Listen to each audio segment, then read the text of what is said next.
तो चौथा कदम है, अगर हमें स्थिति को शक्तिशाली बनाना है, संपन्न और संपूर्ण बनना है, उसके लिए अशरीरी बनना, विधेयी बनना, निराकारी बनना। ये अशरीरी, विधेयी और निराकारी स्थिति, आत्मिक स्थिति, ये संपूर्ण बनने के लिए, संपन्न बनने के लिए बहुत आवश्यक है। अगर ये करेंगे, अशरीरी रहेंगे, विधेयी स्थिति में रहेंगे, निराकारी स्थिति में रहेंगे, हमारी स्थिति शक्तिशाली बनेगी। నాలుగవ అడుగు విధేహిగా కావడం, నిరాకార అవస్థలో చేరుకోవడం. అప్పుడే మన యొక్క స్థితి శక్తిశాలిగా తయారవుతుంది. रोज की मुरली में बाबा कहते, बच्चे आत्मा समझो, फिर मुझे याद करो, आत्माभिमानी बनो। रोज की मुरली में बाबा इस लेसन के ऊपर अटेंशन खिंचवाता है, क्योंकि इस ब्रह्मा कुमारी का ये पहला लेसन और यही हमारा अंत का लेसन भी है। जिसका ये लेसन पक्का है वही शक्तिशाली स्थिति में रह सकता है। రోజు మురళిలో బాబా ఆత్మాభిమానిగా అవ్వండి, ఆత్మ అనుకొని నన్ను గుర్తు చేయండి అని చెప్తారు. ఇదే మొదటి లెసన్, ఇదే అంతిమ లెసన్. దీంతోనే ఆత్మ శక్తిశాలి అవుతుంది. क्योंकि जितना हम आत्माभिमानी स्थिति में रहते हैं, अशरीरी स्थिति में रहते हैं, विधेयी स्थिति में रहते हैं, हमारे में कोई भी विकारों के विकार, कोई भी पुरानी संस्कार अटैक नहीं कर सकते। మనం ఎంతెంతగా ఆత్మాభిమానిగా, విధేహిగా, నిరాకార స్థితిలో చేరుకుంటామో ఎలాంటి వికారాలు మనల్ని అటాక్ చేయవు. क्योंकि इस स्थिति में रहने से हमारी आंखें खुली हैं, कान खुला है, देखते भी न देखने की हमारी अवस्था बनी रहती। ఆత్మాభిమానిగా ఉండడం అంటే అన్ని పనులు చేస్తూ ఉంటాము, నేత్రాలు ఓపెన్ ఉంటాయి, కాన్ ఖులా रहेगा, చెవులు కూడా ఓపెన్ ఉంటాయి, కానీ చూస్తూ చూడనట్టు, వింటూ విన్నట్టుగా ఉంటాము. इस स्थिति में रहने से रात को सोए हैं, रास्ते में चल रहे हैं, निरंतर परमात्मा की याद रहती। ఈ అభ్యాసంతో మనం రాత్రి పడుకున్నా, ఉదయం అంతా లేచి అటు ఇటు తిరుగుతున్నా కూడా పరమాత్మ స్మృతి అనేది నిరంతరం ఉంటుంది. जितना इस अशरीरी स्थिति में रहते हैं, विधेयी स्थिति में रहते हैं, निराकारी स्थिति में रहते हैं, हमारी वाणी में बल आता है, हमारे दृष्टि में बल आता है, हमारे कर्मों में बल आता है। మనం ఈ అభ్యాసంతో శక్తిని పొందవచ్చు. వాచాలో శక్తి వస్తుంది, దృష్టిలో పరివర్తన వస్తుంది, శక్తిశాలిగా తయారవుతూ ఉంటాము. जितना इस अवस्था में हम रहते हैं, हमें अति इंद्रिय सुख की अनुभूति होती है। हमारा मन का भटकना बंद हो जाता है, बुद्धि का भटकना बंद हो जाता है, अंदर से दिल से गीत निकलता है, पाना था सो पा लिया, मुझे कुछ नहीं चाहिए। ఈ అవస్థతోనే మనం చాలా శాంతి స్థితి, అంటే చాలా లోపల స్థిర చిత్తం కలిగి ఉంటాము. అక్కడెక్కడ మనసు పోదు. ఇంకా పానాథాసో పాలియా, పొందాల్సింది పొందాము అనేసి నిస్సంకల్ప స్థితిలో శాంతి అయిపోతుంది మనసు. जितना इस अशरीरी स्थिति में रहते हैं, विधेयी स्थिति में रहते हैं, निराकारी स्थिति में रहते हैं, आत्मा की जन्म जन्मांतर की प्रभु मिलन की प्यास बुझ जाती है। ఈ నిరాకార స్థితిలో, విదేహీ స్థితిలో ఉండడం వల్ల ఆత్మకు జన్మ జన్మాంతర దాహం అనేది తీరుతుంది. जितना इस अशरीरी, निराकारी, विधेयी स्थिति में रहते हैं, उतना हम निरंतर प्रभु मिलन मना सकते हैं, निरंतर योग लगा सकते हैं। ఇలా ఉండడం వల్ల నిరంతరము ప్రభు మిలనము, నిరంతర యోగ స్థితి అనేది ఉంటుంది. इस अवस्था में रहने से हम कंबाइंड स्वरूप में बाबा के साथ रहते हैं। बाबा बिल्कुल आंखों के सामने, बुद्धि के सामने, परम धाम बिल्कुल सामने नजर आता है। ఇలా ఉండడంతో పరమాత్మ నేను కంబైన్డ్గా ఉంటాము. బాబా ఎప్పుడు నా ఎదురుగుండానే కళ్ళ ముందే కనిపిస్తూ ఉంటారు. जितना इस अशरीरी स्थिति में रहते हैं, विधेयी स्थिति में रहते हैं, हमारी सारी इंद्रियां हमारे वश में रहती हैं, कोई भी इंद्रिया में चंचलता नहीं होती। మన ఇంద్రియాలన్నీ కూడా మన ఆధీనంలో ఉంటాయి, వశంలో ఉంటాయి. ఏ ఒక్క ఇంద్రియం కూడా చంచలత చూపించదనమాట. इस अवस्था में रहने से, अशरीरी रहने से, विधेयी स्थिति में रहने से हमारे से कोई भी विकर्म नहीं होंगे। इतना ही नहीं, हमने जो जन्म जन्मांतर के विकर्म किए वो खत्म होने की प्रक्रिया चलती रहती है। ఈ విదేహీ స్థితితో మనం ఎటువంటి వికర్మం చెయ్యము, ఇంకా అనేక జన్మల నుండి చేసిన వికర్మల బరువు కూడా తగ్గుతుంది, సమాప్తం అవుతూ ఉంటుంది. इस अवस्था में रहने से, अशरीरी स्थिति में, विधेयी स्थिति में रहने से हम निरंतर योगी बन सकते हैं, निरंतर कर्म योगी बन सकते हैं। हमारा टाइम वेस्ट नहीं होगा, संकल्प वेस्ट नहीं होंगे, समय वेस्ट नहीं होगा, हर पल हमारा सफल बनता है। ఈ యొక్క యోగ స్థితిలో ఉండడంతో ఎప్పుడు మనం బాబా యాద్తోనే ఉంటాము, బాబా బాబా అంటూ ఉంటాము. ఇంకా టైం వేస్ట్ కాదు, సంకల్పాలు వృధా అవ్వవు, సమయం వృధా అవ్వదు, సఫలం చేసుకుంటాం అన్నమాట.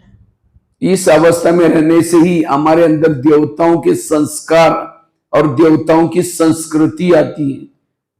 ఈ అభ్యాసంతో దేవత యొక్క సంస్కారాలు, మనం వెళ్ళబోయేది దేవత యుగంలో కాబట్టి దేవత యొక్క సంస్కృతి, కల్చర్ కూడా మనకు అలవాటు అవుతుంది. इस अवस्था में रहने से ही हमारे इर्द गिर्द में गुण और शक्तियां रहती हैं। हमारे चारों ओर सहन शक्ति, समझने की शक्ति, परखने की शक्ति, ये सारे गुणों का आधार है आत्मिक स्थिति, अशरीरी स्थिति, विधेयी स्थिति। మనం ఈ అశరీరి స్థితిలో ఉండడం, విదేహీ స్థితిలో ఉండడంతో గుణాలు శక్తులు మన చుట్టూ వ్యాపించి ఉంటాయి. సహన శక్తి, సమానికి శక్తి, ఇవన్నీ కూడా చుట్టూ ఒక ఔరా లాగా తయారవుతుంది. आज हम ज्ञान में चलते हैं, योग लगाते हैं, तो भी हमारे जीवन में काफी सारे प्रॉब्लम्स है। क्या प्रॉब्लम है? मेरा योग नहीं लगता, मुझे सहन नहीं होता, मेरे संस्कार नहीं बदलते। इन सब का कारण है आपका खुद का देहभान नहीं मिटा, इसीलिए आज ये प्रॉब्लम्स आपको आ रहे हैं। యోగం చేస్తున్నాం కానీ మనం అందరం అంటుంటాం ఇంకా ప్రాబ్లం ఉంది. ఏం ప్రాబ్లం ఉంది? మాకు యోగం కుదరడం లేదు, సంస్కార పరివర్తన కావట్లేదు, వికర్మలు వినాశనం అయ్యాయో తెలియట్లేదు. దీనికంతటికి కారణము మీ యొక్క స్థితి, ఆత్మాభిమాని స్థితి తయారు చేసుకోవాలి, దేహ భానాన్ని సమాప్తం చేసుకోవాలి. अशरीरी स्थिति, विधेयी स्थिति, निराकारी स्थिति सभी समस्याओं का समाधान है। ఇదొక్కటే అన్ని సమస్యలకి సమాధానము. విదేహీ స్థితిగా చేరుకోవడము, అశరీరిగా తయారవ్వడము. कोई भी मुरली उठाओ, बाबा कहते बच्चे आत्मा समझो, आत्माभिमानी बनो। ये रोज ये पाठ पक्का क्यों कराता है? क्योंकि इस ज्ञान का महत्व का लेसन है। ఏ మురళిలోనైనా చూడండి, బాబా ప్రతిరోజు చెప్తారు, ఆత్మ అనుకోండి పిల్లలు, ఆత్మ అభిమానిగా అవ్వండి, నా స్మృతిలో ఉండండి. ఇదే మెయిన్ లెసన్. दुनिया के शास्त्र इकट्ठे करो, ग्रंथ इकट्ठे करो, भक्ति की सारी सामग्री इकट्ठे करो, एक पहाड़ बन जाएगा, लेकिन उसे हुआ कुछ नहीं। विकार बढ़ते गए, समस्या बढ़ती गई, आखिर भगवान को परमधाम से आना पड़ा और आकर के पहला ही लेसन सिखाया, बच्चे तुम आत्मा हो। इसी लेसन से इन सब के ऊपर जीत प्राप्त कर सकते। विकार जीत, माया जीत बनने का ये ब्रह्मास्त्र है। భక్తి మార్గంలో మనం చూసినప్పుడు ఎన్నో పుస్తకాలు, ఎన్నో ఉన్నాయి. అవన్నిటిని పోగు చేస్తే ఒక గుట్టలాగా, ఒక పర్వతంలాగా తయారవుతుంది. అయితే దాంట్లో ఏం శక్తి లేదు. ఎప్పుడైతే భగవంతుడే స్వయం కిందికి వచ్చాడో మనకి మూల మంత్రం, మహామంత్రం ఇచ్చారు, పిల్లలు ఆత్మాభిమానిగా అవ్వండి, నన్ను స్మృతి చేయండి. सीता के सामने जब रावण आता है, सीता माची जला करके, तिल्ली जला करके रखती है। अर्थात हम रावण के राज्य में रहते हैं, रावण से बचना है।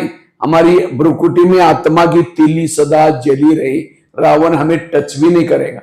సీతమ్మ వారి గురించి కూడా చెప్తారు. ఆమె ఎప్పుడు కూడా ఒక అగ్ని రవ్వ వెలిగించి పెట్టుకునేది అంటారు. సో మనం ఏం వెలిగించి పెట్టుకోవాలి? ఆత్మ జ్యోతిని వెలిగించుకొని ఉండాలి, సదా ఉండాలి అంటున్నారు.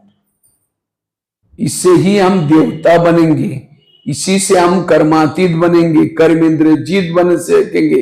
हमारे पढ़ाई का मुख्य रिजल्ट है अशरीरी बनना, विधेयी बनना, निराकारी बनना। నిరాకారిగా అవ్వడము, విదేహిగా అవ్వడము, ఇది ముఖ్యమైన స్థితి అన్నమాట. ఇది మన చదువులో మనం చేరుకోవాల్సిన అవస్థ, చాలా చాలా అవసరం ఇది అంటున్నారు. एक समय था, सतयुग था, देवी देवता की दुनिया थी। क्यों थी? क्योंकि हर आत्मा आत्मा के स्वरूप में थी, आत्माभिमानी स्थिति थी, इसीलिए सतयुग था। प्रकृति अच्छी थी, सब कुछ अच्छा था, लेकिन हम देहभान में आए, उस सतयुग का कलयुग बन गया। ఒక కాలంలో అంటే సృష్టి లోపల ఒకప్పుడు ఎలా ఉండే సత్యుగం ఉండే, ప్రకృతి కూడా చాలా బాగుండే, అన్ని సుఖము అంతా బాగుండే. ఎందుకు అంటే ఆత్మాభిమానిగా ఉన్నాము. ఎప్పుడైతే దేహాభిమానంలో వచ్చామో అన్ని మార్పులు వచ్చేసాయి. अब इस कलयुग का सतयुग कब बनेगा? जब हम आत्माभिमानी बनेंगे, अशरीरी बनेंगे, विधेयी बनेंगे, इस कलयुग का सत्युग बन सकता है। ఎప్పుడైతే మళ్ళీ మనందరం కలిసి ఆత్మాభిమానిగా అవుతామో, దేహాభిమానం తొలగించుకుంటామో, ఈ కలియుగం అనేది మళ్ళీ సత్యుగంగా మారనున్నది. इसलिए बाबा ने ये 4 सब्जेक्ट रखे हैं, ज्ञान, योग, धारणा और सेवा। किसी लिए अशरीरी बनने के लिए, विधेयी बनने के लिए, निराकारी बनने के लिए सब्जेक्ट रखे। మన చదువులో కూడా 4 సబ్జెక్టులు ఉన్నాయి. జ్ఞానము, యోగము, ధారణ, సేవ. ఎందుకు పెట్టారు బాబా? దీంట్లోనే నిరాకారిగా అవుతాము, విధేయిగా అవుతాము. आज कई कहते हैं हम जब से ज्ञान में चलते, एक दिन भी मैंने अमृत वेला मिस नहीं किया, रोज हम अमृत वेला करते, नुमा शाम का करते योग। अगर योग करते तो आपका भान क्या चाहिए? आत्मिक भान चाहिए। अगर नहीं है तो आप योग में बैठते हैं लेकिन शरीर बैठता है, मन बुद्धि भटकती है। మనం చెప్తూ ఉంటాం, అమృత వేళ చేస్తున్నాము, ఈవినింగ్ మెడిటేషన్ కూడా మంచిగా చేస్తున్నాం అంటాం. ఎక్కడ చేస్తున్నారు? చేస్తే మరి దేహాభిమానం పోవాలి కదా, ఆత్మాభిమానంగా తయారు కావాలి కదా. దేహభానం అనేది పూర్తిగా సమస్య పోవాలంటే అటెన్షన్ పెట్టాలి, ఆత్మస్వరూపంలో ఉన్నామా లేదా అనేసి. ये योग हमें क्यों करते हैं? योग करने से आत्मा की बैटरी चार्ज हो जाती है और ये चार्ज हुई बैटरी ही सत्युग में जाती है। మనం ఇక్కడ అందరం కలిసి ఏం చేస్తున్నాము? పరమాత్మతోనే మన ఆత్మరూప బ్యాటరీని ఛార్జ్ చేసుకుంటున్నాం. ఈ ఛార్జ్డ్ బ్యాటరీయే సత్యుగానికి ట్రాన్స్ఫర్ అవుతుంది. जिसकी बैटरी 100% चार्ज है वही सत्युग में जाते हैं। उसके बाद और कम है त्रेतायुग में चली जाते हैं, उससे कम है द्वापर में और उससे कम है कलयुग में चली जाते हैं। అంటే ఈ బ్యాటరీ ఛార్జింగ్ ఎంత ఉందో దాని అనుసారంగా మన యొక్క పొజిషన్, అంటే మన ట్రాన్స్ఫర్ అక్కడ వెళ్ళిపోతుంది. 100% ఉంటే సత్యుగం, తక్కువ ఉంటే త్రేత, ఇంకా తక్కువ ఉంటే అలా కలియుగంలో కూడా జన్మ తీసుకుంటూ ఉంటారు.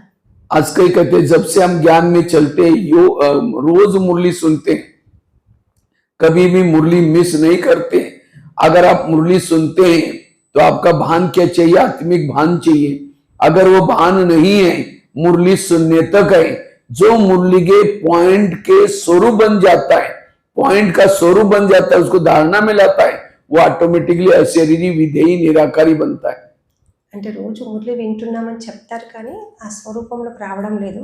కానీ ఎవరైతే రోజు జ్ఞాన బిందువులు వింటారో, అంటే పాయింట్స్ వింటుంటారో, ఆ స్వరూపంలోకి రావాలి. విన్నది మన యొక్క జీవితంలో తీసుకురావాలి, అప్పుడే మార్పు సంభవిస్తుంది.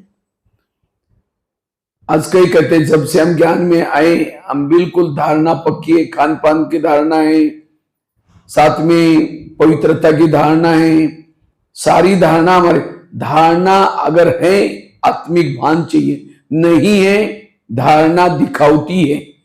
ये सारी धारणा किसी लिए करनी है? इसके बिना सोल कॉन्शियस नहीं बन सकते, आत्मिक स्थिति नहीं आ सकती।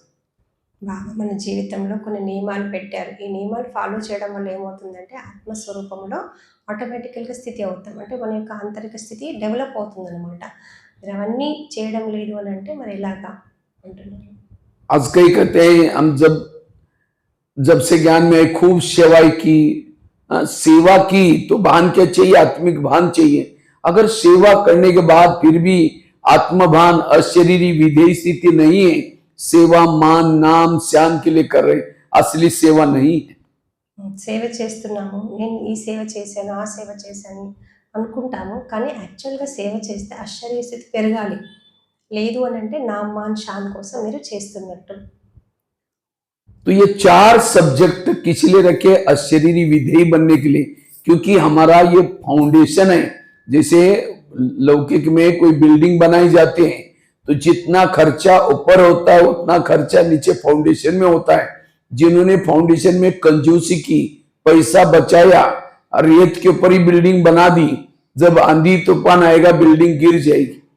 మనం ఒక బిల్డింగ్ కట్టినప్పుడు కూడా ఫౌండేషన్లో చాలా మంచిగా అన్నీ వేసి గట్టిగా పటిష్టంగా కడతాము.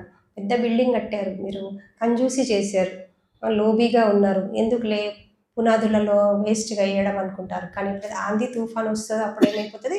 బిల్డింగ్ గిరిజాయిగా పడిపోతుంది అంటున్నారు. इसी तरह हमारी भी 84 जन्मों के लिए बिल्डिंग बन रही है हमारी। तो हमारा ये अशरीरी स्थिति का, विधेयी स्थिति का फाउंडेशन मजबूत चाहिए।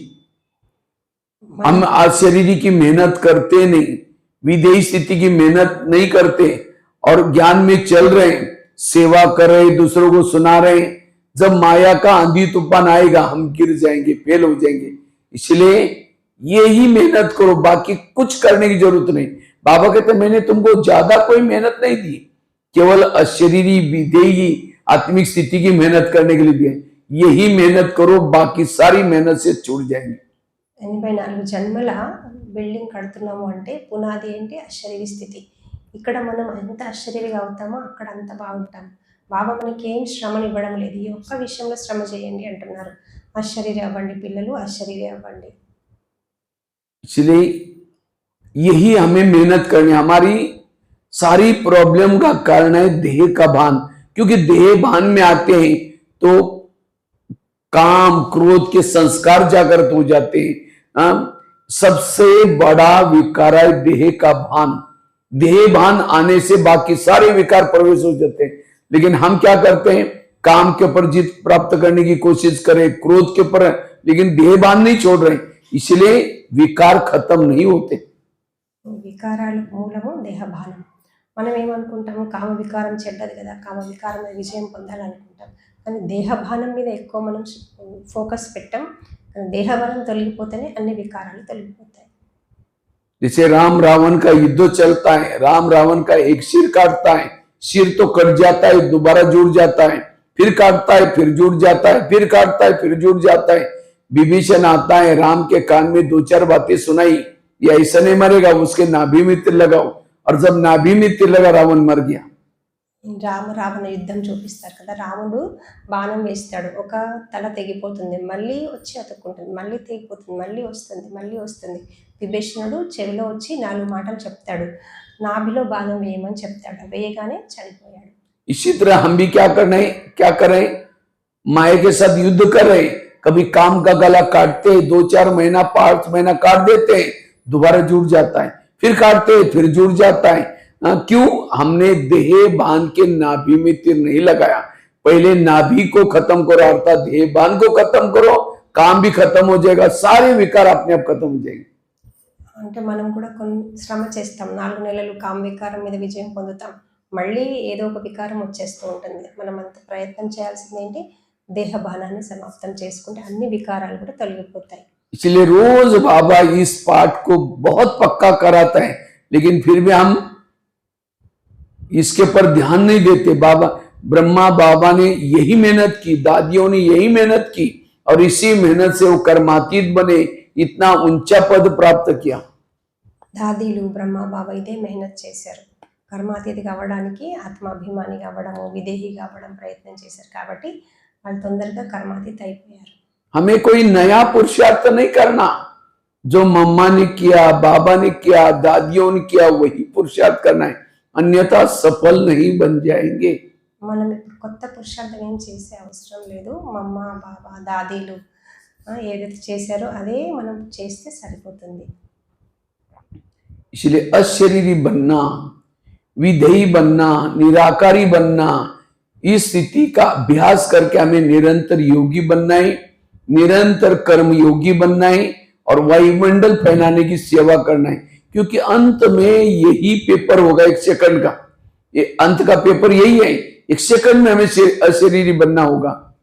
నిరాకారి అవస్థ, విదేహి అవస్థ, కర్మాతీత అవస్థ, ఈ ప్రాక్టీసే చాలా అవసరము. అంతిమంలో ఇదే పేపర్ వస్తుంది, దీంతోనే మనం విజయం పొందుతాం.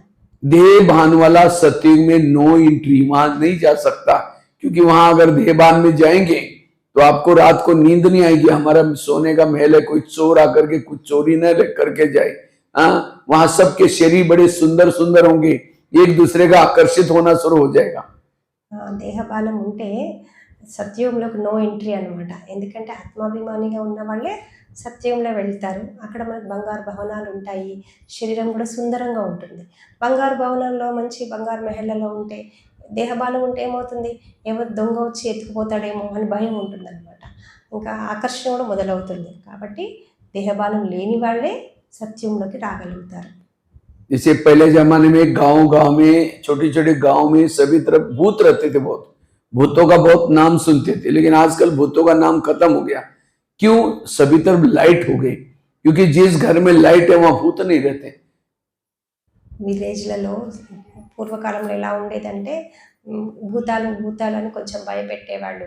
చీకటి ఎక్కువ ఉండేది. ఇప్పుడు ఈ రోజులలో అంతా లైట్ ఉంది కాబట్టి భూతాలు ఉన్నాయని ఆ పేరు వినిపించట్లేదు. ప్రకాశం ఎక్కువైపోయింది. भूत डरता ही लाइट से। భూతాలు ఎప్పుడు భయపడతాయి? ప్రకాశం ఉంటే భయపడతాయి. इसी तरह द्वापरिक के बाद क्या हो गया, हमारे आत्मा की लाइट थोड़ी डिम होती गई, कम होती गई और शरीर में अंधकार हो गया। जब अंधकार हो गया तो काम का भूत घुस गया, क्रोध का भूत घुस गया, लोभ का, काफी सारे भूत आए और हर शरीर भूतों का बंगला बन गया। ద్వాపర యుగం నుండి ఆత్మలో ప్రకాశం తగ్గుతూ వచ్చేసరికి ఒక్కొక్క భూతం ఎంటర్ అయిపోయింది. కామ వికారముల భూతము, లోభము, మోహము, ఈ భూతాలు వచ్చేసరికి భూతంకో బంగ్లా లాగా అయిపోయింది మానవ శరీరం అంటున్నారు. और अब कौन सा भूत कब जागृत हो जाएगा कोई भरोसा नहीं है। इसलिए इन भूतों को भगाने का एक ही तरीका है, आत्माभिमानी बनना, अशरीरी बनना, क्योंकि जितना लाइट जला कर रखेंगे भूत भाग जाएंगे। ఎప్పుడు ఏ భూతం ప్రకటిస్తుందో అంటే లోపల నుండి బయటకు వస్తుందో తెలియడం లేదనమాట. అందుకని వీటన్నిటికీ తొలగించుకోవాలంటే ఆత్మాభిమానిగా అవ్వడము, ప్రకాశాన్ని వెలిగించుకోవడమే చాలా అవసరం. इसलिए बाबा कहते बच्चे ये अभ्यास करो, ये पुरुषार्थ करो। అందుకే బాబా ప్రతిరోజు చెప్తారు అభ్యాసం చేయండి, పురుషార్థం చేయండి. तो ये अशरीरी का अभ्यास, निराकारी स्थिति का अभ्यास हम कैसे करें, उसके लिए क्या पुरुषार्थ करें, उसके बारे में चर्चा करते हैं। నిరాకారి అవస్థ, విదేహీ అవస్థ ఎలా మరి చేరుకోవాలి, మనం ఆ స్థితి సంపాదించుకోవాలి, ఈ విషయం మీద ఇప్పుడు చర్చించుకుందాం. अभी तक तो मैंने आपको महत्व गिनाया, कितनी जरूरी है ये स्थिति, इसके बिना हम योग नहीं लगा सकते। एक भाई मेरे पास आया, कहते भाई साहब मैं माउंट आबू में गया था, बाबा मिलन में, वीआईपी था, अच्छा बड़ा काफी ये था, पुराना भी था, और कहता है मैंने माउंट आबू में गया था बाबा मिलन में, और बहनों से थोड़ा सा जुगाड़ करके मैंने बिल्कुल स्टेज के पास बाबा मिलन के लिए जगह ली। मैंने गुलजार दादी के तन में बाबा आया था, 4 घंटा मुरली चली, लेकिन मुझे कोई आत्मानुभूति, बाबा का कोई अनुभव नहीं हुआ। ఒక విఐపి అన్నయ్య మౌంట్ ఆబు వెళ్ళారు, బాబా మిలన్లో చేరుకున్నారు. ఏదో ఒక విధంగా మనకు స్టేజ్కి దగ్గరగా సీట్ సంపాదించుకున్నాడు. గుల్జార్ దాదిలో బాబా వచ్చారు, కానీ నాకేమీ అనుభవం కాలేదు. ఆత్మాభిమాని స్థితి, పరమాత్మాభిమాని స్థితి. कहते कुछ तो अनुभव होना चाहिए, कुछ शांति का, शक्ति का कोई अनुभव ही नहीं हुआ। फिर मेरे को एक उदाहरण भी दिया, कहते अगर बर्फ के साथ पास कोई जाता है तो ठंडी अनुभव होता है, उसके लिए कोई कमेंट्री करने की जरूरत है, ओ कितना ठंडा है, ये बोलने की भी जरूरत है। कोई गरीब जाए, अमीर जाए, बर्फ के पास कोई भी जाएगा तो उसका अनुभव होता है।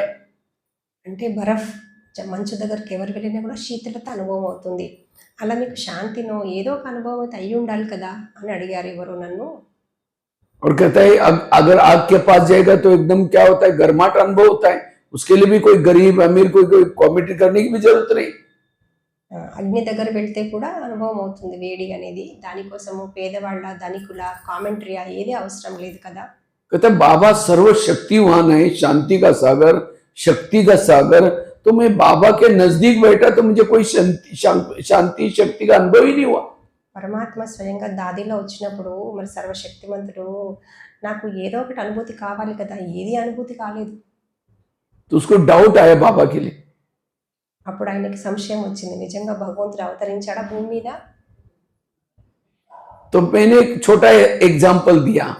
मैंने कहा एक बड़ा सा चुंबक है, चुंबक के सामने लोहे के टुकड़े डालेगा तो तुरंत खींच लेगा। ఒక పెద్ద అయస్కాంతం ఉంది, ఒక చిన్న ఇనుప ముక్క వేస్తే తురంత్ వెంటనే ఆకర్షిస్తుంది కదా. इसका मतलब चुंबक पावरफुल है, అంటే అయస్కాంతం పవర్ఫుల్ గా ఉన్నట్టే.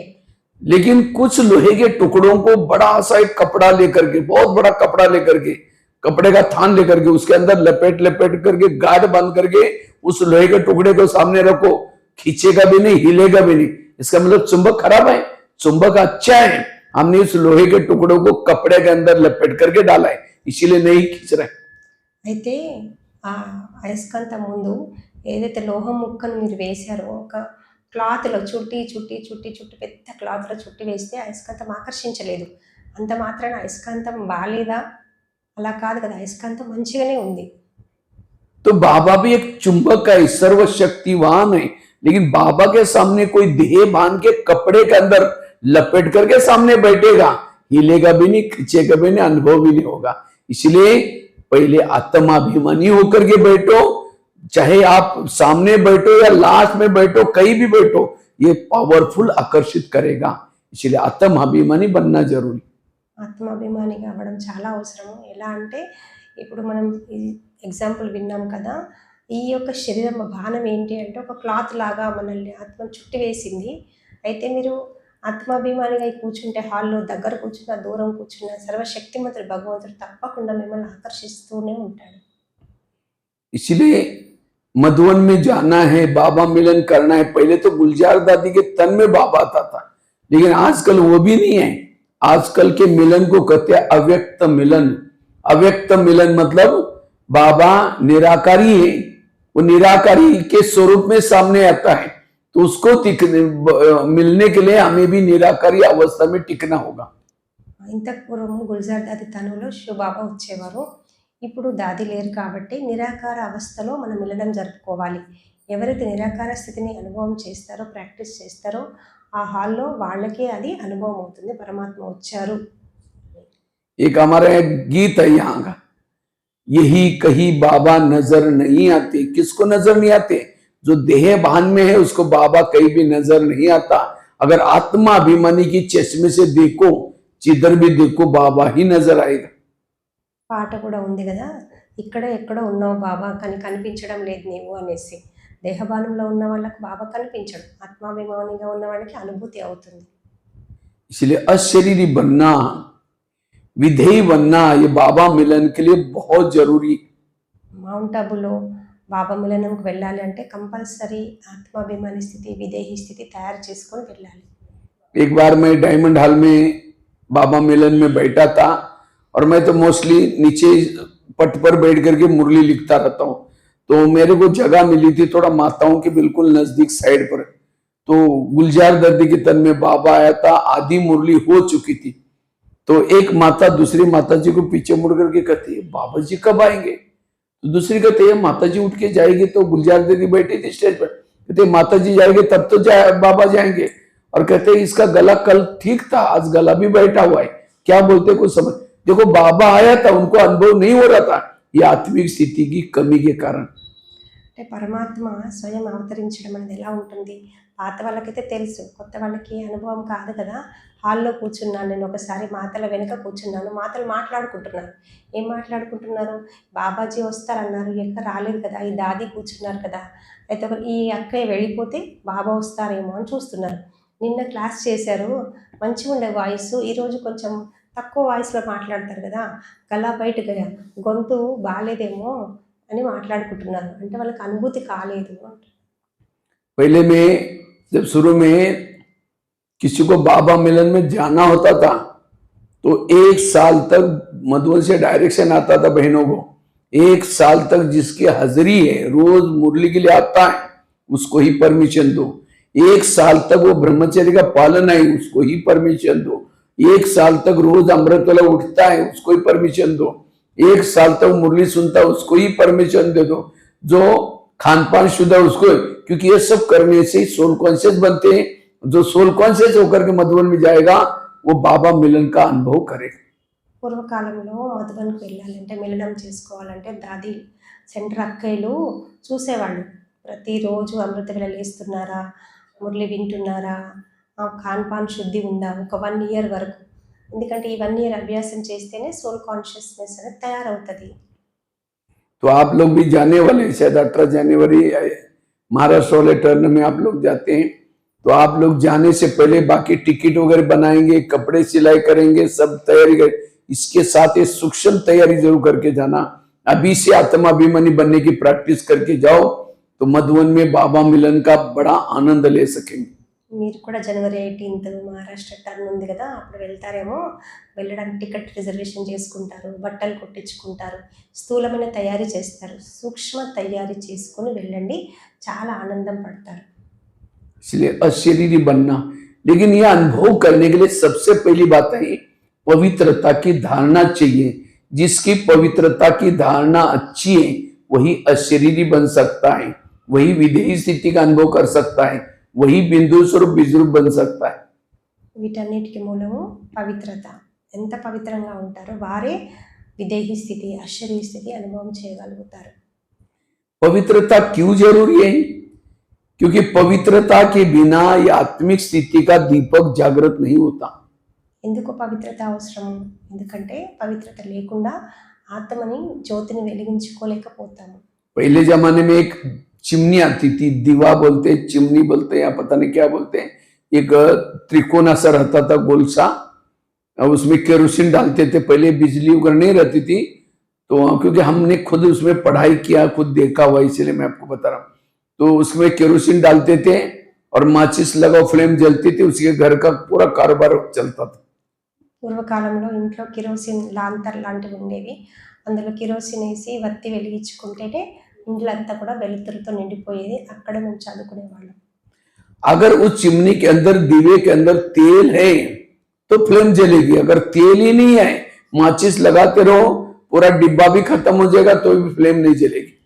కిరోసిన్ ఆ నూనె లేకపోతే మీరు ఎంతన్నా వెలిగించండి, ఆ మ్యాచ్ బాక్స్ డబ్బాలో పుల్లలన్నీ అయిపోతాయి కానీ దీపం వెలగని కూడా వెలగదు.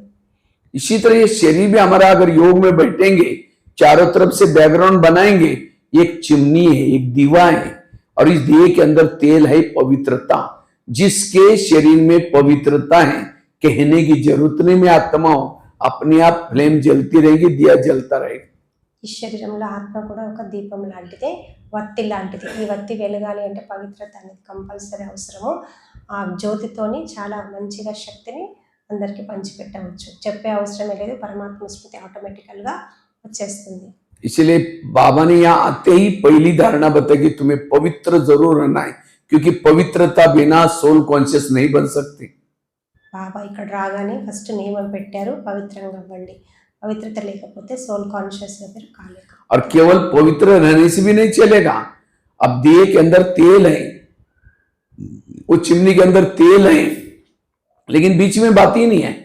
माचिस लगाते रहो, पूरा डब्बा भी खत्म हो जाएगा तो भी फ्लेम नहीं चलेगी।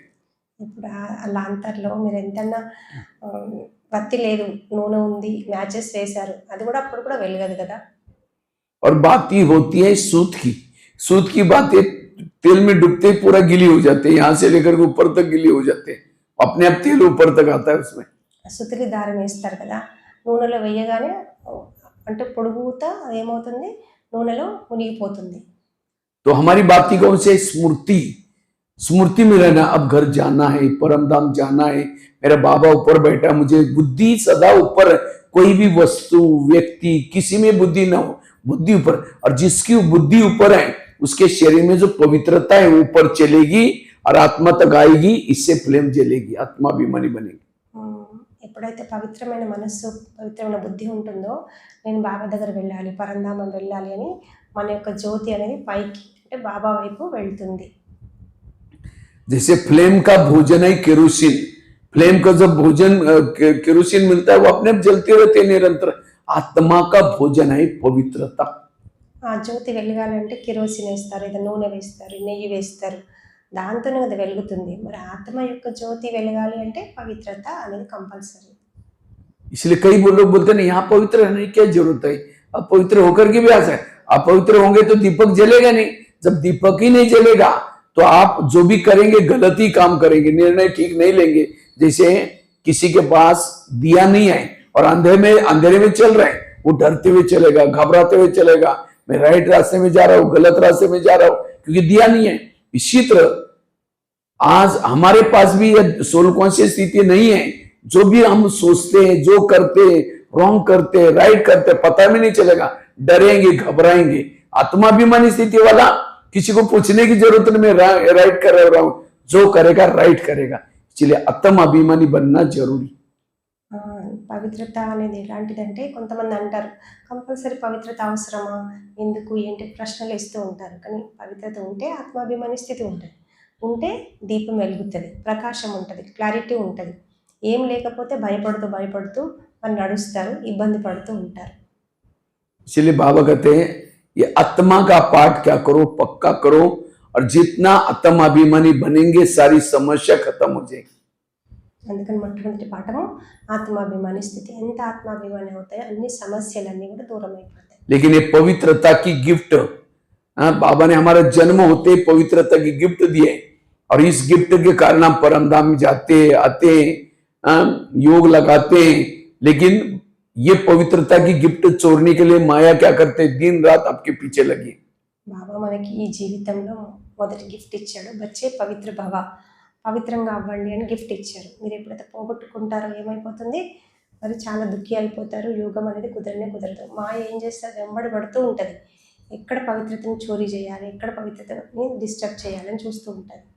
दूसरी बात है, अगर पवित्रता, अगर आत्माभिमानी अशरीरी बनना है, पहली धारणा बताई पवित्रता की धारणा। दूसरी धारणा है 7 स्वरूपों का अभ्यास। जितना हमारे ओरिजिनल गुण है 7, शांत स्वरूप, आनंद स्वरूप, शक्ति स्वरूप, सुख स्वरूप, पवित्र स्वरूप, ये 7 स्वरूप है। जितना इस स्वरूप में टिकेंगे आत्माभिमानी बनेंगे। ఆత్మ సతో ప్రధానం, సాతో గుణం, 7 గుణాలతో నిండుగా ఉండాలి. అంటే శాంతి, ప్రేమ, ఆనందము, ఇవన్నీ గుణాలు మనలో రావాలి. అది ఆత్మాభిమాని ఉన్న వాళ్ళలో తక్కువ. ये 7 गुणों की कमी, यही हमारा देह भान है। ఇవి తక్కువ అవ్వడమే దేహబానము వచ్చిందన్నట్టు లెక్క. इसलिए 7, मैं को ये क्लास नहीं कर रहा हूं, लेकिन मैंने अपने जीवन में जो किया वो बातें आपको बता रहा हूं। ये 7, अगर सप्ताह के 7 दिन है तो एक एक दिन के लिए एक एक स्वरूप में टिक रहो सारा दिन, तो सोल कॉन्शियस अपने आप बन जाएंगे। వారంలో 7 రోజులు ఉన్నాయి కదా, ఒక్కొక్క రోజు ఒక గుణాన్ని అభ్యాసం చేయండి. ఆటోమేటికల్గా మీరు ఆ యొక్క స్వరూపంలో స్థితి కాగలుగుతారు, సతో ప్రధాన స్థితి చేరుకుంటారు. ये मैंने खुद अपने जीवन में किया हुआ। నేను స్వయం నా జీవితంలో చేసి చూశాను. तो इसीलिए 7 स्वरूपों का अभ्यास, अगर 18 जनवरी होते तो हम एक दिन ये अगर साइलेंस में रहते तो आत्माभिमानी बनते, तो रोज अगर करेंगे तो ऑटोमेटिकली बन जाएंगे। జనవరి మాసంలో సైలెన్స్లో ఉండి అభ్యాసం చేస్తాం. అదే అభ్యాసం రోజంతా చేస్తే వెంటనే ఆత్మాభిమానిగా అవుతాం కదా. तीसरी धारणा है निरहंकारी बनना। जितना निरहंकारी है उतना निराकारी स्थिति, आत्मिक स्थिति बनेगी। अगर आत्मिक स्थिति नहीं है, इसका कारण है आपके अंदर कोई ना कोई प्रकार का अभिमान है। अभिमान वाला कभी भी आत्माभिमानी नहीं रह सकता। ఆత్మాభిమాని స్థితికి చేరుకోవాలంటే నిరహంకార స్థితి కూడా అవసరం. అహంకారం ఉన్న వ్యక్తి చేరుకోలేకపోతాడు. मैं 2 प्रकार के हैं, एक है असली मैं आत्मा हूं, और दूसरे नकली मैं इंजीनियर हूं, मैं डॉक्टर हूं, मैं स्त्री हूं, मैं पुरुष हूं, मैं पैसे वाला हूं, मैं ये हूं। कई प्रकार के झूठे मैं हैं, और जो इस झूठे मैं का मुकुटा पहन के चलता है, उस प्रमाण किसी ने पूछा नहीं, सम्मान नहीं दिया, तो फीलिंग आती है मुझे पूछा ही नहीं, मुझे बिना पूछे किया, और इसलिए उस मैं के पूछ में जाता है तो उसको आत्मिक स्थिति मैंपन, असली मैंपन का अनुभव नहीं कर सकता। ఈ మైపన్ నేను అనేది 2 రకాలుగా ఉంటుంది. ఒకటి అసలైనది అంటే ఆత్మస్వరూపంలో స్థితి అయినప్పుడు, రెండవది నకిలీ మై, నా మాన్ షాన్, ఎవరైనా మనల్ని అడగలేదు ఎలా ఉన్నారు ఏంటి అనేసి, సో మనకు ఫీలింగ్ వచ్చేస్తుంది. సో ఇది నకిలీ మై. इसलिए नकली मैं के मुकुटे बहुत है। मैं स्त्री हूं, मैं पुरुष हूं, मैं पैसे वाला, मैं सहयोगी हूं, मैं बहुत पुरानी हूं, मैं मधुबन निवासी, कई प्रकार के मैं है। और जो इस मैंपन में रहता है उस प्रमाण पूछा नहीं, किसी ने सम्मान नहीं दिया, संकल्प चलते अपमानिक फील होता है, वो फिर आत्माभिमानी नहीं रह सकता। ఒక మాస్క్ లాంటిది అనమాట నకిలీ మై అంటే. మనం ఇప్పుడు ఒక పులి మాస్క్ పెట్టుకుంటే పులిలాగా కనిపిస్తాం కదా, అట్లాగా నేను అంటే జ్యోతి బిందు స్వరూపము. నకిలీ మాస్క్ పెట్టుకుంటే నేను ఒక స్త్రీ, నేను పురుషుణ్ణి, నేను ఫలానా, నేను మధుబన్ నివాసి, నేను అక్కడ, నేను సీనియర్ని. ఈ మాస్క్ని తొలగించుకోండి, మన యొక్క వాస్తవిక స్థితిలో స్థితి అవ్వండి. इसलिए सवेरे सवेरे हमें अमृत वाला अच्छी करना है, क्लास के पहले आकर योग करना है, मुरली सुनना है। ये 3 चीजें करने से हमारे असली मय को ताकत मिलते हैं। और जो असली मय का मुकुट का पहन के जाता है, उसको कोई पूछे ना पूछे, उसको कोई संकल्प नहीं चलता, वो निरंतर सोल कॉन्शियस में रहता है। మన యొక్క స్వయం స్థితిలో ఉండడం వల్ల మనకు అమృత వేళ లేచినప్పుడు, మురళి విన్నప్పుడు, మన అభ్యాసం యోగం చేసినప్పుడు మన యొక్క వాస్తవిక గుణాలు మనకు తెలుసు కాబట్టి ఎవరిని అడిగినా అడగకపోయినా మన యొక్క స్వస్థితిలో మనం ఉంటాం. ये मैं एक प्रकार का पूछ है, और ये पूछ जिसको है मुझे पूछा ही नहीं, बिना पूछे किया, ये पूछ का पूछ, ये बहुत लंबा पूछ है. और जिसको मैंपन का पूछ है वो सतयुग में नहीं जाएंगे, त्रेता युग में चले जाते हैं, क्योंकि त्रेता में राम के जितने भी भगत हैं सबको पीछे से पूछा है. सतयुग में किसी भी गोप गोपिकों को पूछ नहीं है, क्योंकि वो निरहंकारी बन के गए यहाँ से. పూంచ్ అంటే తోక అనమాట. మై పని అనే తోక అనేది తగిలించుకోవద్దు. ఈ తగిలించుకుంటే సత్యుగంలో రాలేరు, త్రేతాయుగంలో వస్తారు. సో ఎందుకు పూంచ్ అంటే కొయి పూచే నహి, నన్ను అడగలేదు, నన్ను చేయలేదు అంటారు కదా, అంటే గౌరవం కావాలి. దొరకకపోయేసరికి అహంకారము అవమానంగా ఫీల్ అవుతారు. నిరహంకారిగా ఉంటే ఈ పూంచ్ ఈ ప్రశ్నలు ఇవి తోకలన్నీ సమాప్తం అయిపోతాయి. सतयुग में किसी भी गोप गोपिकों को पूछ नहीं है. त्रेता में जितने हनुमान को भी पूछे, अंगद को भी पूछे, सबको पूछे. తోక ఎవరికి ఉంటుంది? హనుమాన్కి, అంగదుడికి చూపిస్తారు కదా, రాముడికి సైన్యము. సో త్రేతలు రావాలనుకుంటే అలాగా ఉంటారు. इसलिए अगर सतयुग में जाना है, अपने मैपन के पूछ को आग लगा दो या काट दो उसको. సత్యుగంలో రావాలనుకుంటే ఈ మైపన్ అనే తోకని కాల్ చేసేయండి, లేదంటే కట్ చేసేయండి. इसलिए आज हर एक के अंदर अभिमान है. अभिमान वाला कभी आत्मिक स्थिति में नहीं रह सकता. अगर आपकी आत्मिक स्थिति नहीं बनती, इसका मतलब आपके अंदर कोई ना कोई बात का अभिमान है.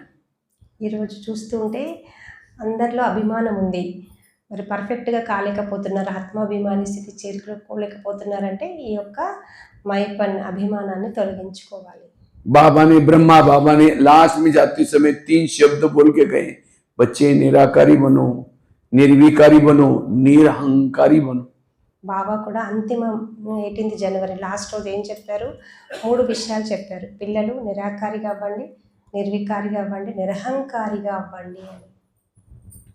हमारी दादियों ने भी, दीदी ने भी क्या पाठ पक्का कराया? मर मर मर, झुक झुक झुक, सिख सिख सिख. मरना सीखो, झुकना सीखो, सीखना सीखो. दीदी मनमोहिनी కూడా ఏం చెప్పారు? మర్మర్ झुक झुक सिख सिख, मरना है, झुकना है, सीखना है. हमारे मम्मा ने भी कहा, हुक्मी हुकुम चला रहा है, कराने वाला करा रहा है, मैं एक निमित्त मात्र हूं. तो सभी दादियों ने निरहंकारी बनने के लिए कितने पाठ पक्का कराए. మమ్మ కూడా ఏమనేవారు? హుకుం చలా రహే హే, అంటే పరమాత్మ అధికారి, ఆయన నడిపిస్తున్నాడు, ఆయన చెప్పినట్టు నేను వింటున్నాను. ఇలా దాదీలు అందరూ కూడా చాలా పురుషార్థం చేశారు నిరహంకారిగా అయ్యేందుకు. दादी प्रकाश मणि का महीना चल रहा है अभी, अगस्त महीना. दादी ने भी कहा, निर्मल वाणी, निर्मल स्वभाव, निर्मल भाव, सभी ने निर्मल, क्योंकि टोटल ज्ञान का सारा है निरहंकारी बनना. जब तक निरहंकारी नहीं है तब उसको ज्ञानी नहीं कहेंगे. ज्ञानी वो है जो निरहंकारी है, और जो निरहंकारी है वही सोल कॉन्शियस आत्मिक स्थिति में रहता है. దాది జానకి, దాది ప్రకాశ్ మణి మాసం నడుస్తుంది. ఆగస్ట్ 25 దాది ప్రకాశ్ మణి శరీరం వదిలేశారు కదా. ఆ మాటల్లో ఎక్కువ ఏముండే? నిరహంకారిగా ఉండడము, శుభావాలు కలిగి ఉండడము, నమ్రతతో ఉండడము చెప్పేవారు కదా. ఎంత నిరహంకారిగా ఉంటామో అంత మంచిది. అప్పుడు జ్ఞానం యొక్క అభ్యాసాన్ని ఎక్కువ చేయగలుగుతాం. జ్ఞానం యొక్క సారమే ఇది, అహంకారం లేకుండా ఉండాలి. इसलिए कहते भी विद्या विनय न शोभते, विद्या आने बाद विनम्रता नहीं चाहिए. लेकिन आज जितना ज्ञान आता है, जितना सेवा करते, अभिमान बढ़ता ही जाता है हमारा. విద్యతో వినయం చేకూరుతుంది అంటారు, కానీ ఈ రోజులలో చూస్తే బాబా పిల్లలకి జ్ఞానం పెరిగే కొద్దీ, సేవ చేసే కొద్దీ అభిమానం పెరుగుతుంది అంటారు. बाबा कहते मेरे अच्छे अच्छे बच्चे थे, बहुत सेवा करते थे, लेकिन आज है नहीं, चले गए. क्यों? यहाँ उनको आने के बाद अभिमान आया, कुछ सेवा का, कलाओं का विशेषता, इसलिए यहाँ से चला गया. బాబా మురళిలో అప్పుడప్పుడు చెప్తూ ఉంటారు కదా, మంచి మంచి పిల్లలు, నా పిల్లలు నన్ను వదిలి వెళ్ళిపోయారని చెప్తుంటారు. ఎందుకు వదిలి వెళ్ళిపోయారు? ఎందుకంటే ఇక్కడ వచ్చిన తర్వాత జ్ఞానం పెరిగింది, సేవ పెరిగింది, సేవ చేశామని, నేను చేశాను అని అనుకుంటున్నారు కాబట్టి బాబాను వదిలి వెళ్ళిపోతూ ఉంటారు. इसलिए आज बाबा ने दादियों के अंदर भी अभिमान को खत्म करने के लिए क्या क्या सेवा दी. निर्मल शांता दादी को सबके जूते सिलाई करने के लिए सेवा दी. कहते बाबा मैं जूते कैसे सिलाई करूं? बाबा कहता है एक मोची जितनी अकल नहीं, तुम विश्व के राज्य क्या लेगी. బ్రహ్మబాబా కూతురు నిర్మల శాంత దాది చాలా మంచి గారాబంగా పెరిగింది. ఆమెకి ఎలా అంటే ఏం సేవలు అలవాటు లేకుండే. అయినా బాబా ఏమన్నారు, అహంకారం దేహ అహంకారం పోవడానికి చెప్పులు కుట్టమని చెప్పారు. సో అది అన్నారంట, నాకు రాదు కదా చెప్పులు కుట్టడం. బాబా అన్నారంట, మోచి జిత్నా అక్కల్ నహీ హై, అంటే చెప్పులు కుట్టే వాళ్ళని ఏమంటారు, అంత అక్కలు కూడా నీకు లేదా, కుట్టొచ్చు ఏం కాదు అని దేహ అహంకారం తొలగించే విధంగా తయారు చేశారు బాబా. गुलजार दादी को साइकिलिंग रिपेयरिंग करने की सेवा दी सभी। तो अभिमान को, हम बड़े घर के हैं, बड़े हैं, पढ़े लिखे हैं, वो अभिमान खत्म करने के लिए सेवा है। బాబా అన్నీ నేర్పించేవారు. ఎందుకంటే మేము పెద్ద చదువులు చదువుకున్నాము, పెద్ద ఇంటి పిల్లలము అని ఎప్పుడు ఉండకూడదు. అది తొలగించుకోవాలి, దేహాభిమానం తొలగించుకోవాలి. समझो अगर आपको बहनों ने कहा कि माता जी थोड़ा है ना, ये थोड़ा पोछा झाड़ू करना है, बहन जी हम घर में तो इधर का लोटा इधर नहीं करते और यहाँ पोछा कैसे लगाए, कोई अगर गली वाले देखेंगे तो ये भी हमारा अभिमान है। అయితే ఇక్కడ సెంటర్లో వచ్చిన తర్వాత అక్కయ్య, టీచర్ అక్కయ్య, నీకు మాతాజీ కొంచెం ఈ జాడు పోచ చేయండి, ఊడవండి తుడవండి అని మీరు అన్నారనుకోండి, మేమైతే ఇంట్లో ఇక్కడ గ్లాస్ అక్కడ పక్కన పెట్టము, ఎవరైనా చూస్తే ఏమనుకుంటారు మమ్మల్ని అని మీరు అంటే మీకు దేహాభిమానం ఉన్నట్టే. ये देहाभिमान को तोड़ने के लिए सेवा है, इसलिए ये अभिमान को तोड़ना है। जो अभिमान को खत्म करेंगे तो असली जो असली मैं, वो मैं आत्मा मैं जागृत होगा। ఎప్పుడైతే లోపల ఉన్న దేహాభిమానం సమాప్తం చేస్తూ పోతామో అప్పుడు అసలీ మై అంటే ఆత్మ యొక్క శక్తులను మనం జాగృతి చేయడం అవుతుంది. आज का स्लोगन भी था, सबसे बड़ा ज्ञानी वो है जो आत्माभिमानी रहता है। ఈరోజు స్లోగన్ కూడా ఉంది, అందరికంటే పెద్ద జ్ఞాని ఎవరు అంటే ఎవరైతే ఆత్మాభిమానిగా ఉంటారో. इसलिए आत्माभिमानी बनना, इसके लिए निरहंकारी बनना जरूरी है। जितना निरहंकारी है उतना निराकारी अवस्था आएगी। ఆత్మాభిమాని కావాలంటే నిరహంకారి కావాలి. ఎంత నిరహంకారి అవుతారో అంత. आज दुनिया में झगड़े हो रहे, आपस में नहीं बन रहे, मार पिटाई हो रहे, नशा कर रहे, ये सब अभिमान के कारण। ఈ రోజుల్లో గొడవలు, కొట్లాటలు, నశ అంతా ఇది ఎందుకు అంటే అభిమానం యొక్క కారణం. इसलिए अभिमान के कारण आज बहुत सारी समस्याएं। इसलिए नदी एक बार सागर को कहते हैं, सागर नदी को कहता है कि तुम हमेशा जब भी आती हो, सागर कहता है बड़े बड़े पेड़ों को लाती हूँ, घास क्यों नहीं लाती? तो नदी ने कहा घास मेरे पानी के सामने झुकता है इसलिए नहीं लाती हूँ, लेकिन पेड़ नहीं झुकता इसलिए उसको उखाड़ करके लाती हूँ। जो जीवन में अकड़ करके चलता है उखड़ जाता है, जो झुक कर रहता है वो टिक करके रहता है। సముద్రం ఒకసారి నదితో అన్నదంట, నువ్వు ఎప్పుడు వచ్చినా కూడా పెద్ద పెద్ద చెట్లను తీసుకొస్తూ ఉంటావు, గడ్డి ఎందుకు తీసుకురావు అని. అప్పుడు నది అన్నదంట, గడ్డి నా ముందు వంగుతుంది, ఈ చెట్లు పెద్ద పెద్దవి వంగవు, అందుకే వాటన్నిటిని నేను తీసుకొని వస్తాను.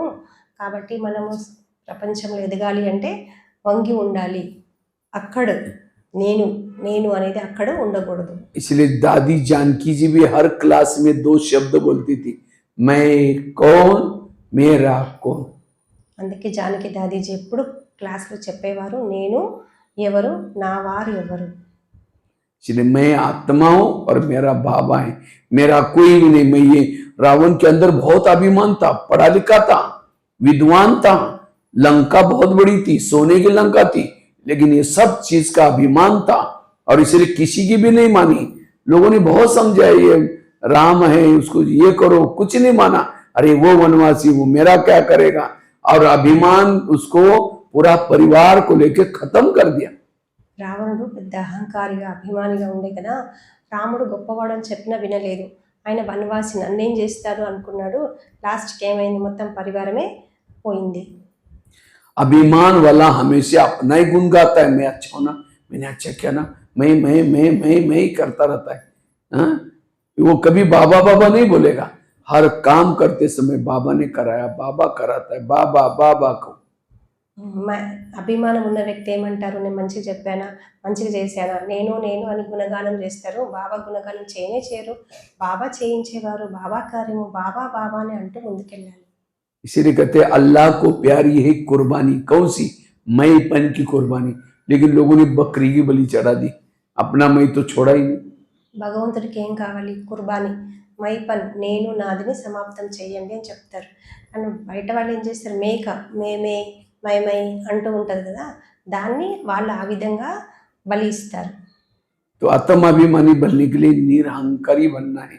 चौथी बात है, अगर हमें अशरीरी विधेयी निराकारी बनना है, उसके लिए चौथी धारणा है संकल्प कम चलाना है, संकल्प पॉजिटिव चलाना है। जिसके संकल्प कम पॉजिटिव वो अशरीरी विधेयी निराकारी बन सकता है। నాలుగో విషయం ఏంటంటే మనము ఆత్మాభిమాని కావాలి అని అంటే సంకల్పాలు చాలా తక్కువగా చేయాలి, పాజిటివ్గా ఉండాలి, క్వాలిటేటివ్గా ఉండాలి. जिसके संकल्प ज्यादा निगेटिव व्यर्थ वो देहभान में आता है। ఎవరి సంకల్పాలు అయితే వ్యర్థము ఎక్కువగా ఉంటాయో వాళ్ళు దేహభానంలో ఊరికే వచ్చేస్తారు. इसलिए हमें अभी ज्ञान युक्त संकल्प, पॉजिटिव संकल्प, कम संकल्प, जिसके संकल्प कम है वो सहज आत्मिक स्थिति में रहता है। కాబట్టి మనం అటెన్షన్ ఏం పెట్టాలి, తక్కువ సంకల్పాలు చేయాలి, పాజిటివ్ సంకల్పాలు చేయాలి, అప్పుడే మనం ఆత్మాభిమాని స్థితికి చేరుకుంటాము. एक शिष्य था, गुरु जी के पास जाता है, कहते हैं गुरु जी मैं बहुत भक्ति करता हूँ, दान करता हूँ, पुण्य करता हूँ, लेकिन मुझे कुछ आत्मा अनुभूति, परमात्मा अनुभूति, शांति की अनुभूति नहीं हो रहे। क्या भगवान मेरे से रुठ गए, मेरी भक्ति भगवान तक नहीं पहुंच रही? तो गुरु जी हंसने लगे। ఒక భక్తుడు గురువు దగ్గరికి వెళ్ళి అడుగుతారు, నేను ఎంత భక్తి చేస్తాను, అన్నీ చేస్తాను కదా, భగవంతుడు నాకు కనికరించడం లేదు, నాతో అలిగాడా భగవంతుడు అని అంటాడు. तो गुरु जी ने कहा मैं एक दिन बगीचे में बैठा था, वहां 5-6 युवा आए थे, उन युवाओं को प्यास लगी थी। तो गुरु जी ने कहा सामने बगीचे में कुआं है, वहां बाल्टी रस्सा है, वहां से पी के चले जाना। तो वो 5-6 युवा वहां चले गए। ఒక ఉద్యానవనంలో 5-6 మంది యువకులు కూర్చొని ఉంటారు, దాహం వేస్తుంది అంటే అక్కడ బావి ఉంది, తీసుకొని తాగండి అంటే వాళ్ళు వెళ్ళారు, తాగారు. तो उन्होंने जाकर के बाल्टी को रस्से से बांधा, कुएं में छोड़ा, पानी खींचा, पानी नहीं मिला, दोबारा बाल्टी डाली, फिर खींचा, नहीं मिला, तीसरी बार, चौथी बार, 10 बार बाल्टी डालते रहे, पानी खींचा, पानी नहीं मिला, छोड़ के चले गए। कुआं था, बाल्टी थी, तो भी प्यासे गए। क्यों? बाल्टी को छेद था। ఏం చేశారు యువకులు, నీళ్ళలోకి బావిలోకి ఆ బాల్టీ, ఆ బకెట్ వేశారు, నీళ్లు లాగుతున్నారు. ఒకసారి 2 సార్లు 10 సార్లు చేశారు, కానీ నీళ్లు అందలేదు. ఎందుకు అని అంటే ఆ బకెట్కి చేదు రంధ్రం ఉంది అంటున్నారు, తాగలేదు, అన్ని వదిలేసి వెళ్ళిపోయారు. वो तो कुएं के पास गए थे, आप तो सागर के पास हैं, आपके पास बाल्टी भी है, रस्सा भी है, मेहनत भी करते हो, लेकिन अगर मन को छेद है, मन को मेरे सोचने की आदत है, ना आत्मा अनुभव, ना परमात्मा अनुभव, ना शांति का कोई अनुभव नहीं होगा। अनुभव का आधार है व्यर्थों से मुक्त बनो, इस निगेटिव के छेद को बंद करो, सदा पॉजिटिव रहो। వాళ్ళైతే స్థూలమైన బావి దగ్గరికి వెళ్ళారు, బకెట్కి రంధ్రం ఉండే, కానీ మీరు ఎక్కడ వచ్చారు, స్వయం భగవంతుడి దగ్గరకు వచ్చారు. మరి మీ మనసుకు రంధ్రం ఉంది అంటే అర్థం ఏంటి, వ్యర్థం అనే రంధ్రం వల్ల, నెగటివిటీ అనే రంధ్రం వల్ల పరమాత్మ ఇచ్చే ప్రాప్తులు మీరు పొందలేకపోతారు. इसके बारे में डिटेल हो सकता है, कल हम एक क्लास लेंगे, व्यर्थों से निगेटिव से कैसे बचना है, कैसे पॉजिटिव रहना है। రేపు ఈ క్లాస్ విందాము, వ్యర్థం నుండి నెగటివ్ నుండి ఎట్లా మనల్ని మనం రక్షించుకోవాలి. 5वीं धारणा है, अगर अशरीरी बनना है, विधेयी बनना है, इसके लिए सोमानों के अभ्यास करो। जितना सोमान में टिके रहेंगे उतनी अशरीरी विधेयी अवस्था आएगी। 5వ స్టెప్ ఏంటి, నిరాకారిగా విదేహిగా కావాలి అంటే ఏం చెప్పారని, సమానం యొక్క అభ్యాసం చేయాలి. सोमान मतलब सोमान को रिपीट नहीं करना, मैं शिव शक्ति हूँ, शिव शक्ति हूँ, शिव शक्ति, उसका स्वरूप बनना। రిపీట్ చేయడం కాదు, అంటే మంత్రం రిపీట్ చేసినట్టుగా నేను శివశక్తి స్వరూపాన్ని, శివశక్తి స్వరూపాన్ని అలా కాదు, ఆ స్వరూపం ఏం తయారు కావాలి. सोमान से अंतरिक्ष शक्तियां जागृत होती है और उसी से सोल कॉन्शियस स्थिति बनती है। దీంతో అంతఃశక్తులు జాగృతం అయిపోతాయి, మనం సోల్ కాన్షియస్గా అవుతాము.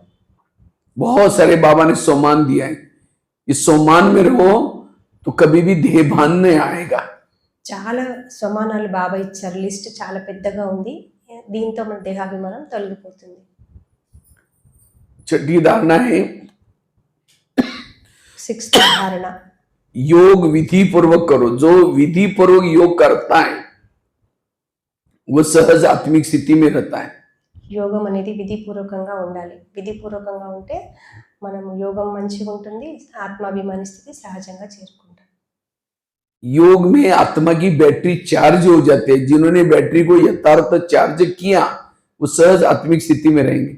యోగంలో ఆత్మ బ్యాటరీ ఛార్జ్ అవుతుంది, సహజంగానే మనం సోల్ కాన్షియస్ అవుతాం.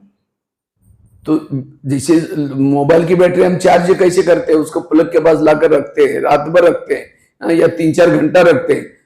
अगर प्लग के पास लाएंगे नहीं तो चार्ज कैसा होगा? మొబైల్ బ్యాటరీ కూడా అంతే కదా, మనం అక్కడ పెట్టి ఛార్జింగ్ దగ్గర పెట్టి ప్లగ్ దగ్గరికి అయితే తీసుకొస్తాం కదా, మరి ఇక్కడ కూడా అంతే. इसी तरह ये शरीर मोबाइल है, आत्मा उसकी बैटरी है। इसको चार्ज करने के लिए बाबा ने जगह जगह पर प्लग के पॉइंट बनाया। ये सेंटर्स के प्लग के स्थान है। हम कहते हैं हम घर में कर रहे हो, घर में बैठने से बैटरी को रोड पर डालो, चार्ज थोड़ी होगा।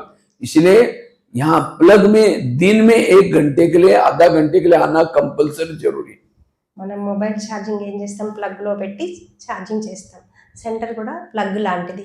మనం ఎక్కడెక్కడో యోగం చేయడం కాదు, సెంటర్కి వచ్చి చేయడంతో ఆత్మ తొందరగా ఛార్జింగ్ అయిపోతుంది. अच्छा, प्लग के बाद मोबाइल रखा, रात भर रखा, उसकी तारे प्लग में डाली नहीं तो थोड़ी चार्ज हो जाएगा। तो यहाँ प्लग के पास लाने के बाद भी तारे डाली जाती है, और एक नहीं दोनों भी। అయితే మనం ఏం చేస్తాము, ప్లగ్లో పెట్టేసి ఆన్ చేస్తాం కదా, ఊరికే పక్కన పెట్టాం కదా, ఆ తారే ఆ వైర్లు అనేవి లోపలికి వెళ్ళాలి, కాపర్ టు కాపర్ జాయిన్ అవ్వాలి కదా, ఇక్కడ కూడా అలాగే చేయాలి. इसी तरह हमें यहाँ आने के बाद भी मन बुद्धि के तार ऊपर परमधाम में लगानी है।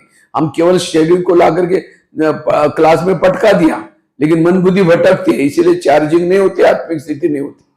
ఇక్కడ మనం ఏం చేస్తాం, క్లాస్కి రావాలి, మురళి వినాలంటే శరీరం తెచ్చి ఇక్కడ పడేస్తాం.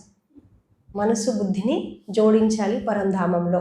अच्छा, दोनों तारे डाली, लेकिन बाजू का बटन रात भर बंद था तो भी बैटरी चार्ज नहीं होगी। ప్లగ్లో పెట్టారు కానీ బటన్ ఆన్ చేయలేదు, స్విచ్ ఆన్ చేయలేదు, అప్పుడు కూడా ఛార్జింగ్ అవ్వాలి. इसी तरह हमें यहाँ आकर के क्या करना है, मन बुद्धि बाबा में लगा करके बाबा के उपकारों को याद करो, प्राप्तियों को याद करो, स्मृति का स्विच चालू करो। हमारा स्विच बंद है, कुछ सोचते नहीं, ढव के बैठते हैं, इसलिए बैटरी चार्ज नहीं होती। మనసు బుద్ధి స్విచ్ ఆన్ చేయాలి అంటే బాబా యొక్క ఉపకారం, బాబా మీరు ఎంత మంచివారు, మీరు ఎంత గొప్పవారు అని మన బాబాతో మాట్లాడుతూ ఉంటే మనకు శక్తి అనుభవం అవుతుంది, ఖాళీగా కూర్చోకూడదు. अच्छा, बैटरी को दोनों प्लग के पास लाया, मोबाइल को तारे डाली, स्विच चालू किया, लेकिन तारों को प्लग में डाल रहे, निकाल रहे, डाल रहे, निकाल रहे, आधा घंटा तो वही काम करो, एक पॉइंट भी चार्ज नहीं होगा। మీరు ఏం చేస్తారు, చిన్నపిల్లలు కూడా చేస్తారు కదా, పెడతారు తీస్తారు, పెడతారు తీస్తారు, అంటే మనం పెడుతున్నాం తీస్తున్నాం, అప్పుడు కూడా ఛార్జ్ అవ్వదు. इसी तरह हम भी क्या करते हैं, अपने शरीर पे मोबाइल को लाया, मन बुद्धि बाबा में लगाई, स्मृति का स्विच चालू किया, लेकिन कभी तार प्लग में डालते निकलते, कैसे डालते? ఇక్కడ కూడా అంతే చేస్తారు, ఆ మొబైల్ ఎట్లా ఛార్జింగ్ పెడుతూ తీస్తూ ఉంటారో, యోగంకి వస్తారు, కూర్చుంటారు, మనసు బుద్ధి జోడిస్తారు, మళ్ళీ వేరే విషయాలు చింతన చేస్తారు. समझो कोई माता योग लगाने के लिए आ रहे, आते आते रास्ते में देखा कि बहुत अच्छा सब्जी वाला जा रहा है, बैंगन की सब्जी इतनी अच्छी है, चलो आज दोपहर को बैंगन की सब्जी बनाएंगे। पहले सोचे कि जाकर के योग करेंगे, मुरली सुनेंगे, जाते सब लेके जाएंगे। అయితే మాతాజీలు వస్తూ ఉంటారు సెంటర్కి, వచ్చేటప్పుడు వంకాయలు తీసుకెళ్ళాలి, మరి ఏమనుకుంటారు, సెంటర్కి వచ్చిన తర్వాత వెళ్ళేటప్పుడు వంకాయలు తీసుకుని వెళ్ళాలి, సబ్జీ చేయాలి, అదే సంకల్పాలు చేస్తారు. जब योग में लाल लाइट चल रहा है, गीत बज रहा है, शुरू करके मैं आत्मा हूँ, शांत स्वरूप हूँ, शक्ति स्वरूप हूँ, फिर सोचे झोला तो लाए नहीं, थैला तो लाए नहीं, बैंगन कैसे लेके जाओ, तार प्लग से निकल गए। యోగంలో కూర్చుంటారు, ఆత్మస్వరూపాన్ని నేను పరమాత్మ సంతానాన్ని అంటారు, మళ్ళీ అరే వంకాయలు తీసుకెళ్ళాలి కదా, నేను సంచి తెచ్చుకోలే కదా, ఎట్లా తీసుకెళ్ళాలని సంకల్పం వస్తుంది. फिर कहेंगे ठीक है, उसके पास तो प्लास्टिक का झोला था, थैला तो होगा ही, मैं आत्मा हूँ, शांत स्वरूप हूँ, शक्ति स्वरूप हूँ। फिर सोचेंगे गैस के ऊपर जो दूध गर्म करने के लिए रखा था, उसको गैस को कम किया या बंद किया, कम किया बंद किया, चलो कोई बुझा देगा, मैं आत्मा हूँ, शांत, मना तार को डाल रहे निकाल रहे।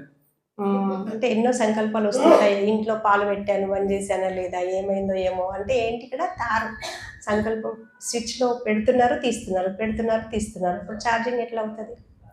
फिर कहेंगे घर में तो मेहमान आने वाला था, मैंने सोचा था उनके लिए छोले बनाए, चने बनाए, मैं सोचा था उसके लिए इडली बनाऊं, लेकिन दाल चावल तो रात को भेगा ही नहीं, चलो छोड़ो कुछ और बना देंगे, मैं आत्मा हूँ, शांत, लाल लाइट की सफेद लाइट होगी, वो का टाइम पूरा हो गया।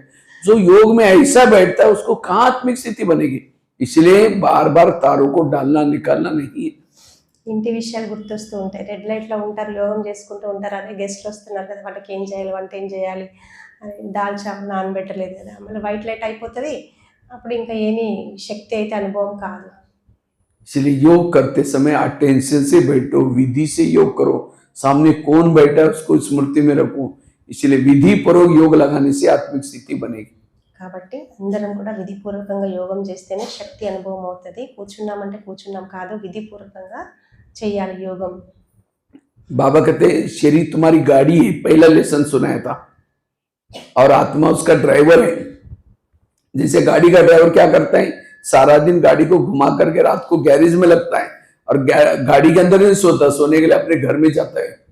ఆ, బాబా ఫస్ట్ లెసన్ ఏం చెప్పారు, శరీరం అనేది ఒక కార్ లాంటిది, అందులో ఆత్మ డ్రైవర్ లాంటిది.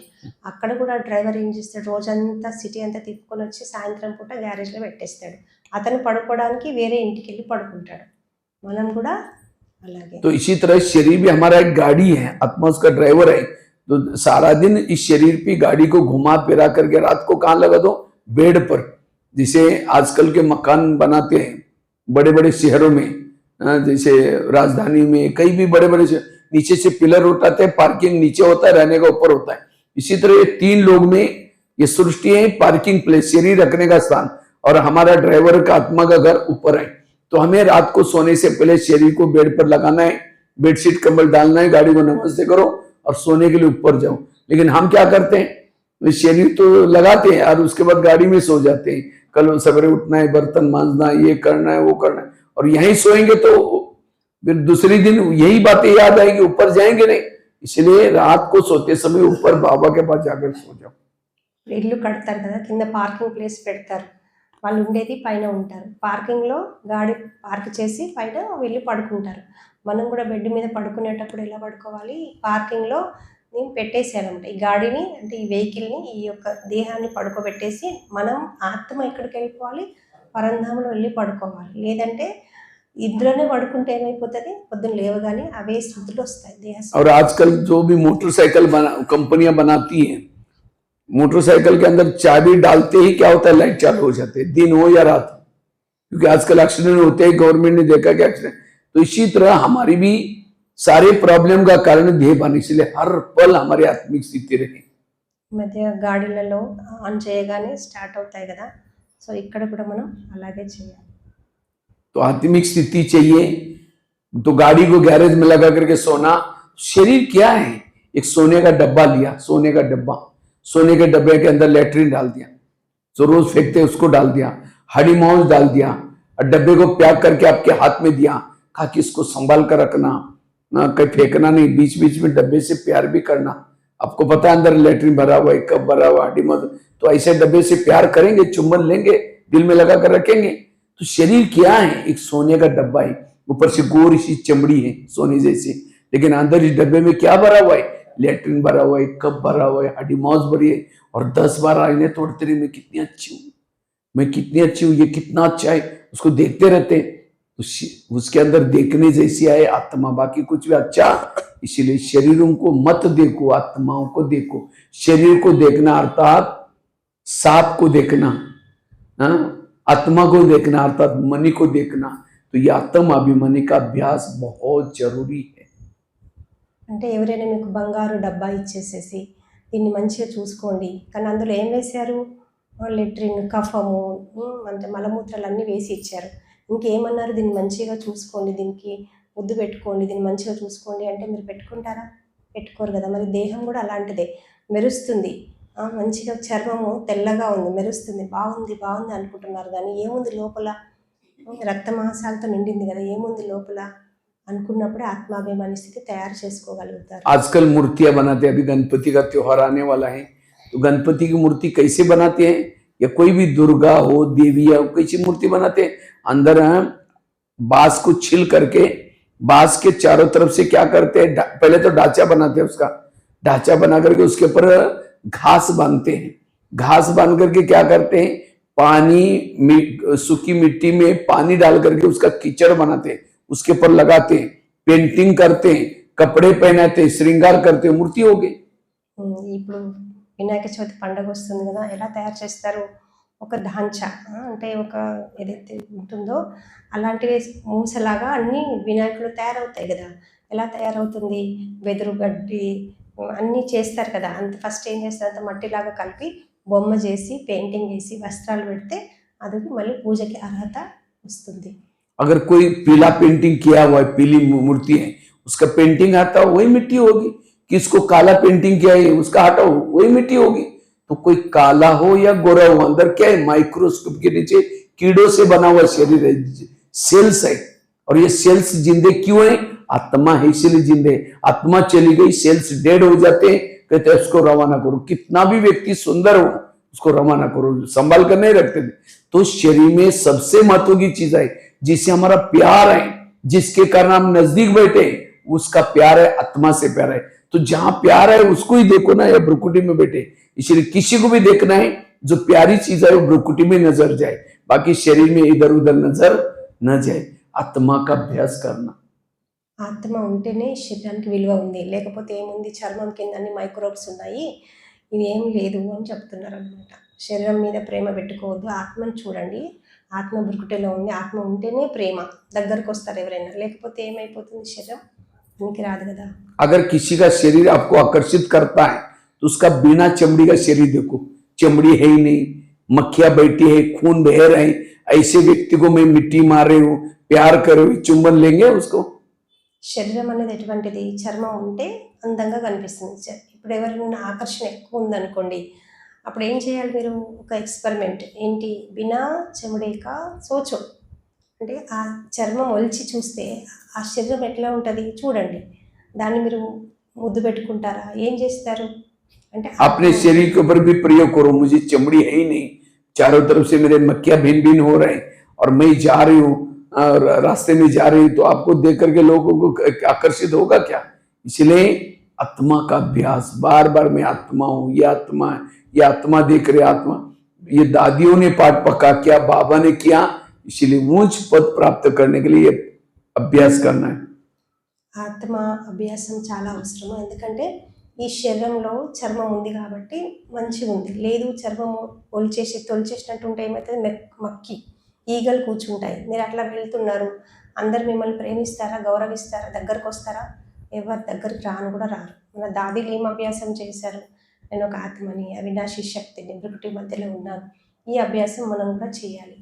तो आत्मा अभिमानी का महत्व मैंने गिनाया, उसके बाद आत्मा अभिमानी कैसे बनना है, इसके लिए पवित्रता की धारणा, 7 स्वरूपों का अभ्यास, निरंकारी बनना, सोमानों के अभ्यास करना, उसके साथ विधि पूर्वक योग करना, संकल्प को कम चलाना, कई चीजें मैंने आपको तमाम बताई। गाड़ी को गैरेज में लगा करके सोना, बिना चमड़ी का शरीर देखना, तो ये अगर अभ्यास करेंगे आत्मा का अनुभव होगा, और जिनको आत्मा का अनुभव होगा वो परमात्मा अनुभव कर सकता है। ఇప్పుడు మనం ఎన్నో విషయాలు డిస్కస్ చేసాము, ఎలా మనం ఆత్మని చార్జ్ చేసుకోవాలి, ఏ విధంగా నూనె వేసుకోవాలి, ఏ విధంగా అశరీరిగా కావాలి, ఎన్నెన్నో విషయాలు చర్చించుకున్నాము. ఇవన్నీ చేస్తేనే ఆత్మాభిమాని స్థితిని తయారు చేసుకోగలుగుతాము. ठीक है, केवल सुना है, अब उसको करेंगे प्रैक्टिकल में, और आत्मा के अनुभव में रहेंगे। जितना आत्माभिमानी स्थिति में रहेंगे आपकी सारी समस्या खत्म हो जाएगी। योग की समस्या, संस्कार की समस्या, सहन करने की समस्या, सारी समस्या का कारण है ध्येयभान। ठीक है, ओम शांति। మనం అభ్యాసం చేద్దాం. ఇప్పుడు అన్ని సమస్యలకు కారణం దేహభానం.